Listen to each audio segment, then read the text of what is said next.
All right, welcome back. If you are just joining us, welcome on board too. You're watching your premier breakfast show, not just a morning show, but your daily companion. We are now going into our Tech Note segment, where we shall be looking at an upcoming event being described as an evening of inspiration within the corporate circles. We'll be discussing why many strategic plans fail. If you are in the corporate world or anywhere, you've had or been part and parcel of grand plans by the management to begin new processes of organizational reform. You sit through meetings, you discuss the things, you understand what you're going to do, who is going to do what, at what point, what are the action points, and then after 1 year or 2 years, what you set is not achieved. Why does that roll out like that? That is because a strategic plan has failed on the part of an organization. So most organizations are dedicated to ensuring project success, but the same level of focus is not put into strategic success. One study suggests that 85% of leadership teams spend less than an hour a month on strategy, and 50% spend no time at all on strategy success. This source also concludes that less than 5% of employees have a basic understanding of a company's strategy. According to an article in The Economist sponsored by the Project Management Institute, PMI, 61% of executives acknowledge that their firms struggle to bridge the gap between strategy formulation and execution. Well, in studio today, we have an organizational culture and strategy consultant, Pepe Minambo, who shall be speaking to corporates on the evening of inspiration that is on Tuesday. He's going to help us understand strategy formulation and strategy execution. That is important. Welcome to the program. Thank you, Chris. How are you doing? I'm great. First and foremost, before we get into the nitty-gritty of how you can execute a plan effectively, tell us about the Evening of Inspiration and what we should look forward to. Thank you, Chris. Evening of Inspiration is coming this Tuesday, yes, 14th of March, from 6 p.m. up to 8 p.m. Right here at the Kampala Serena Hotel. Oh, wow. Yeah, the theme is execution, yes, getting things done in 2023. You know, as the year starts, every company has a strategy, but as I always say, strategy is cheap. Strategy is like a commodity. You can copy it and paste it. Yeah. All that matters is execution. Yes, sir. All right. Interesting. And that brings me to the grand scheme of things. Why do strategic plans fail? Because many times we see organizations come up with these very beautiful statements and action plans where every department, every unit knows what it's going to do in order to achieve that specific goal. But after a period of time, the success is not registered. Okay. Or if it is not at the scope that was envisaged at the beginning. What happens in between? There are many factors that make good strategy fail. One of the factors could just be the formulation process of strategy. Yeah. Sometimes people formulate strategy from top down. And if it's from top down, the top own the strategy, the bottom doesn't own and understand the strategy. I think the best way to formulate strategy is from bottom up. You use inclusion. Because people tend to support what they help create. Yeah. When they participate in the process of formulation, they get a sense of ownership. And that ownership creates what we call unity of purpose. And without that unity of purpose, it's very difficult to read from the same script and to pull into the same direction. So that's one of the factors that makes strategies fail, the formulation process. And it becomes difficult if I was not part of it. When you come to Cascade, you are speaking to me about something that is very foreign to me. Yeah. But if I was part of it, the Cascade becomes very, very easy. Another reason that makes strategy fail is how strategy is sold to the people. Because strategy is like a product. Yeah. The same way you brand a product, you promote a product, you market a product, and you put fancy things and all the benefits. People ask the question, what's in it for me? So I will be part of this strategy, so then what? Maybe the last thing I would say, because of time, that makes strategy fail is the tools. You know, I could be a great farmer with all the farming skills from Harvard University. Yes. But if you give me your farm, Steve, and you don't give me the tools, the right tools to farm, my knowledge will be useless. That's right. So some companies have beautiful strategies, but they do not have the tools that helps people execute strategies. Or if they have the tools are very complex. I know the most famous tool in the world for strategy is BSC, Balanced Scorecard, which is a complex tool really to use.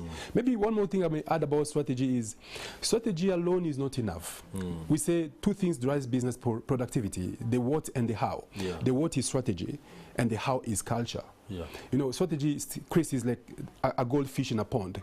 Brilliant, powerful, intelligent, agile. But if the pond is polluted, if the pond is toxic, the fish cannot operate. So strategy is like a fish, culture is like a pond. So most companies have brilliant, well-defined strategies, but they don't have defined culture, the ways of work, how things work. I was speaking to an organization last week, and I spoke to 40 managers. I asked them about the company strategy. Everybody was on point. I asked them about the company culture to write it down for me. I got 40 different answers. No, that's the problem, Chris. That means communication had gotten into the woods when it came to rolling out that particular culture. You speak about tools, whether they could be complex. What if the tools are simply not effective to help drive a company's strategy forward? Yeah, that's again another issue. So the visionary or the leader of the organization looking at their strategy, they have to make informed decisions on the right tool that will correspond well with the strategy. And I'll tell you, one of the tools that have become very, very popular nowadays is called 4DX, the 4 disciplines of execution. Because remember, again, even our talk next week is around execution. That's right. Chris, I don't respect strategy. Strategy is commonplace. I tell clients, I say, look here, if I'm an ExCo member in Bank X, and tomorrow Bank Z come to poach me, headhunt me, when I sign off here, I sign in there, I move with your entire strategy documents. That is right. The same way another person from this new bank will move to the document. The most important thing is the tools. So 4DX is about 4 things. Number 1, your widely important goals. There are 2 things there. There is WIGS and PIGS. WIGS is an acronym for widely important goals, and PIGS is an acronym for pretty important goals. You look at strategy documents, Chris, a document has 200 pages. Who remembers 200 pages? No one. 150 pages. So what companies are doing, simplify that in one slide, in one pager. Put 4 to 5 things that you want to achieve. That's the first thing, the WIGS. Number 2 is the lead measures. If you can't measure strategy, you can't execute it. Number 3 is the scoreboard. You have to know if you're winning or you're not winning. And number 4 is the cadence of accountability. You have to have difficult conversation for you to execute. Great. You introduced something that is very cardinal to the African corporate landscape. Accountability and the ability to even speak about it. Organizations are owned by private entities and owners for that matter, and sometimes the uncomfortable truth don't come out.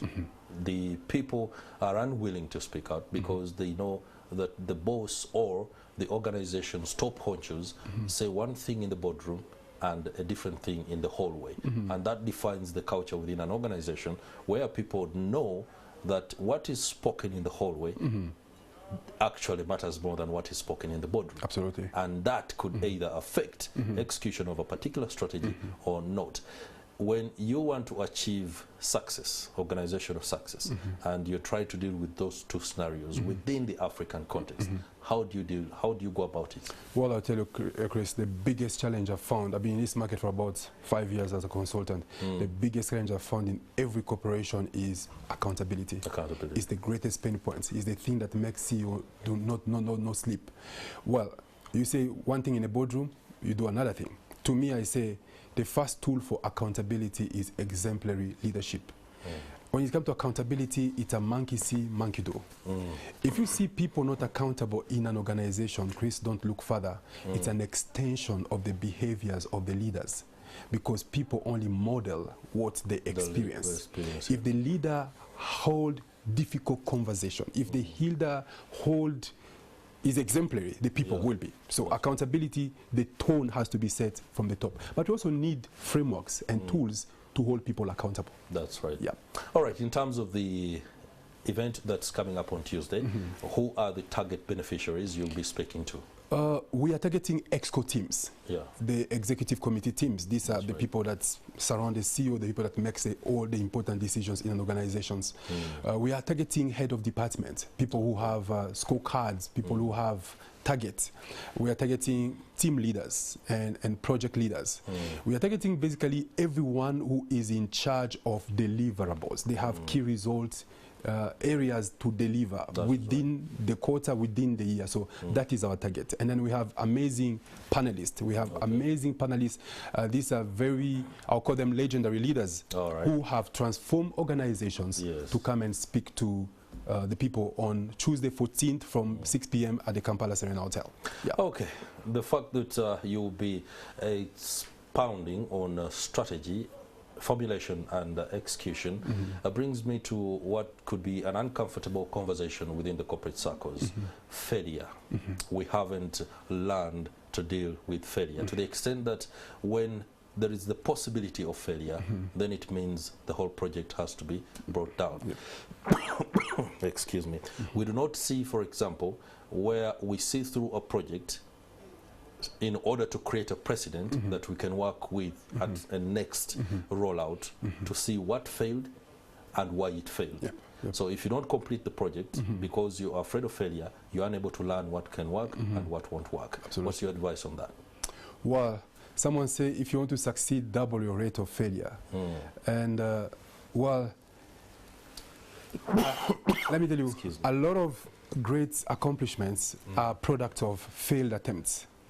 The more you fail, the better. I know companies that have research units that study and understudy failed projects. I even know a company that has a wall of fame for people who genuinely attempted great things but then failed. And they get rewarded. They get bonuses, they get perks to travel abroad, they get because they failed. But it was so genuine. But because of one or two things, then it did not work. So I think failure is a great ingredient for success. So it depends on the perspective, how you look at it. It depends on how you look at it. All right, we are nearing the last segment of this particular discussion. I would like to use this opportunity for those that may be watching out there. We are consistently bombarded with truisms in the corporate world about the fact that, especially in certain parts of Africa, there are people who are executionist. They do the job so well to the extent that you are told that what you can do, there is a person out there, or rather what 5 people are doing here, there is what it can be done by one person from another place. Now, I don't want to go into the specifics of the stereotyping, but help us understand what attitudes build this kind of scenario where people are not doing to the best of their ability to the extent that 5 people are onto a project that one person on another part of the continent can execute entirely as a single entity. I'll tell you one thing, Chris, it's about culture. The famous Peter Drucker, who was dubbed the father of management, he once said, culture eats strategy for breakfast. You can have a brilliant strategy. Strategy is about mechanics, you know, it's about figures, it's about numbers. Culture is about attitude, it's about behavior, it's about people. That's why you see in most organizations today, they don't call the HR department human resource anymore. They call it culture and people department. You can have the assignment, the project, you can have the strategy, but if the people do not match or align to the strategy, that comes a problem. To the places where you say people execute all the time, it's the behaviors that have been defined that helps them drive the assignment at hand. So it's about building a I see companies with brilliant strategies, but no defined culture at all. What are the acceptable behaviors and what are the non-acceptable behavior? And when people execute, what's in it for them? Do you celebrate? Because whatever is rewarded is repeated. When I do something good, you reward. Tomorrow I repeat. When you do it again, I repeat. That's why you are one person executing like 5 people. All right. Thank you very much, Mr. Pepe Minalo. Of course, for those that want a little bit more of that cup of wisdom. The evening of inspiration will be on at Serena on Tuesday. We have a full page on page 11 at the Daily Monitor today. Yes, okay. So if you want, our viewers want more information about the evening of inspiration, kindly get a copy of the Daily Monitor on page 11. We have full information about the event there. Thank you very much. That will do it. Let's take a break. We shall return with a discussion on exactly how the music industry can move forward, improving perhaps on strategy formulation and execution for the artists. Stay with us.